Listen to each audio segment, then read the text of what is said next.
Chasing Lincoln's Killer by James L. Swanson. Leading up to the assassination, John Wilkes Booth was a famous actor. He was known for his good looks and acting ability. Booth seems like a pretty nice person, but he has a horrible plan in mind. John Wilkes Booth and his squad are planning to do a mass murder of Secretary of State Seward, Vice President Johnson, and President Lincoln.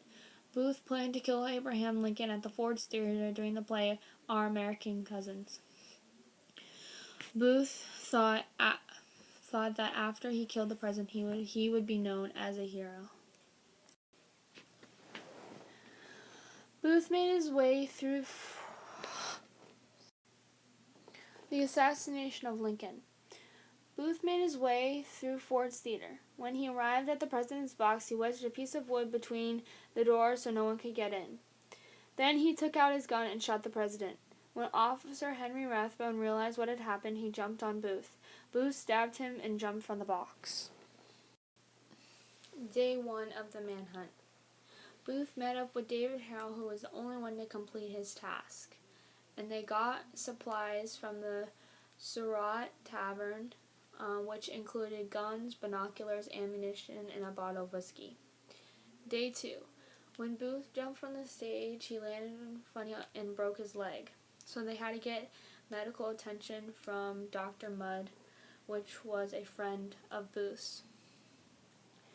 Once Dr. Mudd realized who the men were, he kicked them out of his house, and then Booth and Harold found Mr. Swan, who was a tobacco farmer, and he led them to Rich Hill. Day 3 of the manhunt.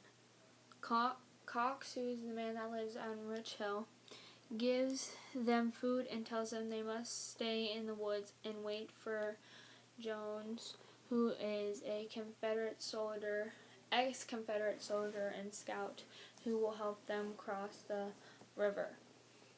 Day 4. Jones tells them that they will have to wait a little while to cross the river. Day 5. Jones tells them to get rid of the horses because they're making too much noise. And Day 6 was Abraham Lincoln's funeral. The Manhunt Part 3. Day 7. They crossed the river but end up in Maryland, not Virginia. Day 8. They were gonna try and go to Virginia but then didn't. Day 9. They finally got to Virginia but were almost spotted. And when they got there, they didn't get help until the next morning, which is Day 10, and they got help from Mrs. Quisenberry, who gave them a guide, Thomas Hardin, and took them to the Stewart home, and they got food, but he wouldn't let them stay at their house, and the Stewarts told him to go to the Lucases. Day 11. After they got to the Lucases and Booth drank all their whiskey and fell asleep, they went to the Garretts' farm about 3.5 miles away. Booth convinced the family that he was a wounded Confederate soldier and needed shelter.